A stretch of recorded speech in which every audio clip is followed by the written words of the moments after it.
Hello everybody, it's that college football guy here with another video.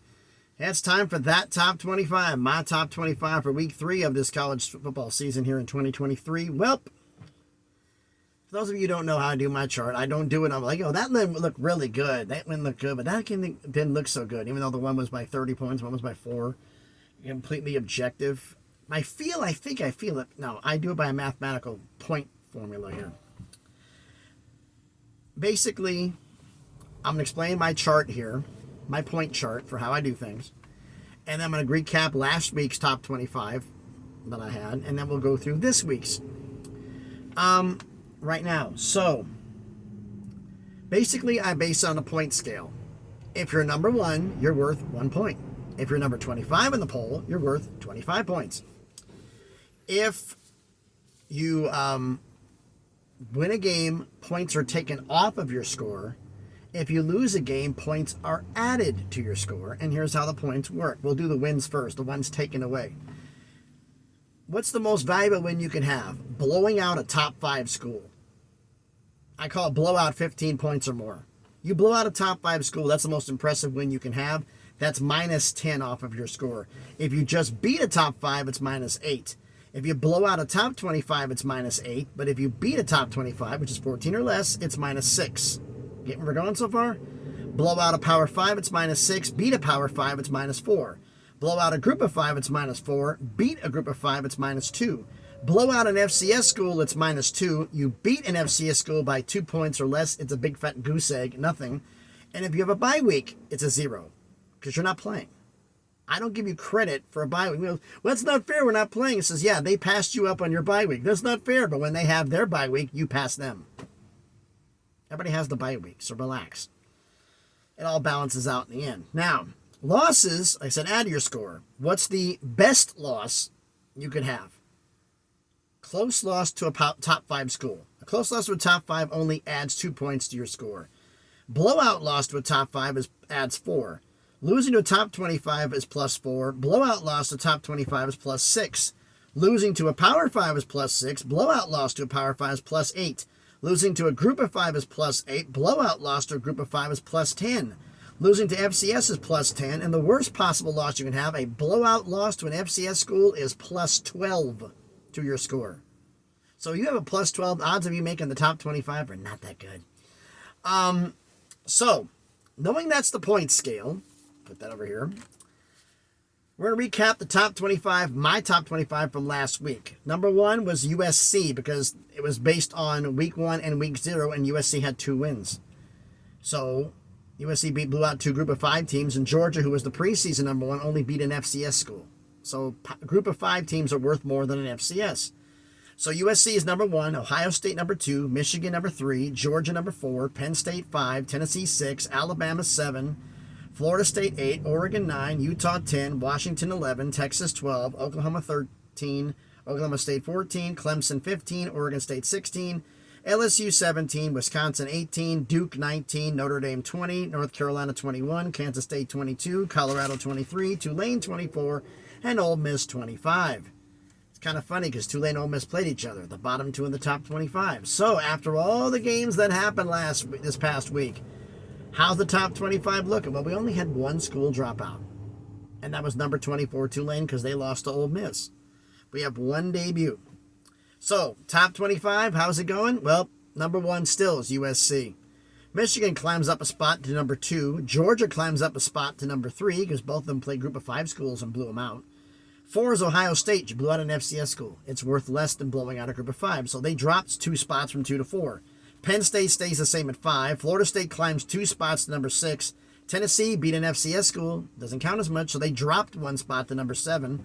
Oregon climbed a spot to number 8. Texas climbed 3 spots to number 9. Utah holds pat at 10. Washington holds at 11. Oklahoma climbed 1 spot to 12. Oklahoma State climbed 1 spot to 13. We have a tie for the biggest drop of the week. 2 schools dropped 7 spots. Number 14, Alabama. That's how far you dropped. 15 is Clemson. They stayed the same. Climbing up 4 spots is number 16, Notre Dame. Number 17, down one spot, is Oregon State. Number 18, down one spot, is LSU. Number 19, climbing 6 spots. The biggest climber of the week is Ole Miss because they beat a top 25 in Tulane. Up 3 spots to number 20 is Colorado. Dropping 4 spots to number 21 is Duke. Kansas State holds the same at 22. North Carolina drops 2 spots to 23. Number 24, climbing and debuting in the top 25, is the U, Miami of Florida. And the co-elder of the biggest drop of the week, dropping 7 spots, is Wisconsin to 25.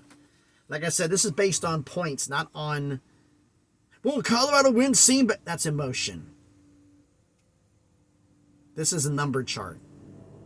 You beat a Power 5, it's on there. You beat Nebraska, which is beating a Power 5 school. You blew them out. You beat a Power 5 school. Did you beat a top 25? No. You beat a Power 5. But you went from unranked to now in the top 20. Keep doing what you're doing, you're going to climb up the polls. You win, you climb up. You lose, you don't. But in some cases, you win, you don't climb up. Because it's based on who you play. FCS schools do not add anything to your score. They take away from it. In a sense, you only climb 2 points if you blow them out. Oklahoma State didn't do too well because they only beat their week 1 opponent by 14 points. Remember, 15 and up is a blowout, so they got a goose egg for beating an FCS school. So that's how that goes. So why don't you everybody know what you think about this down in the comments? So thanks everybody for watching the video. If you haven't done it already, please smash the like button, hit the thumbs up. It helps with the algorithm. It helps the video be seen by more people. Comment on the video. Let me know what you think about my top 25, because I know there's going to be opinions about it. Like, this could have been higher. This is mathematic. There's no opinion involved. It's numbers. That's why I took the emotion. I created this chart to put the emotion out of it. And try to be fair across the board. Let me know what you think about everything. And if you haven't done already, please subscribe to the channel. On the way to 500 subscribers, slowly but surely that crawl to 1K and start making some stuff happen. Tomorrow will be the subscriber rankings. Now, for those who don't know, I use the same chart that I do for the subscriber show. But unlike Texas, you beat Alabama, who is a top 25 school. However, since Alabama's not a subscriber school, you don't get credit for a top 25 win. Because they're not a subscriber school. You get credit for beating a Power 5. It's subscriber schools ranked as it were. And there's their own top 25. And that's all 40 subscriber schools ranked. I'll go through that tomorrow. I'll go through all of the subscriber schools. Because I've already done it. But I got to turn and burn. I'm here in Tampa. I'm heading down to heading east of Lakeland, Florida on a 5-4 to Polk City. And then I head up to Shepherdsville, Kentucky from here. So I'm going to drive the rest of the day today and part of the day tomorrow to get up there to drop that trailer, and we'll see what happens. Because it's dropping a hook both places. But yeah, I'll let that video is going to post tomorrow, so we'll know how that's going. So the subscriber schools, it's every other week.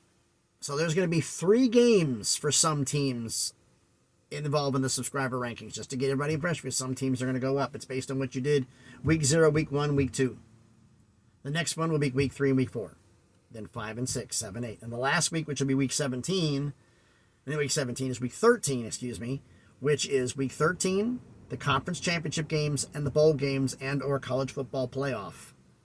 All of that combined. So we'll see what happens. So thanks everybody for watching the video. Hope everybody's having a great Monday. A little bit windy down here. Oh, I forgot to mention something else that was kind of fun here. Woke up this morning at a rest area out here, and I see somebody out in front of my truck underneath the hood. I'm like, what the hell you doing, man? Guy takes off. I find my front license plate on the ground. He took the bolts. So I got my plate in the windshield right now. Not supposed to do it, but I don't have a choice until I can go to a truck stop and get some bolts and fix it. So it's going to be temporary. So thanks everybody for watching the video. You guys had a great Monday. Be safe out there, and please be good to each other.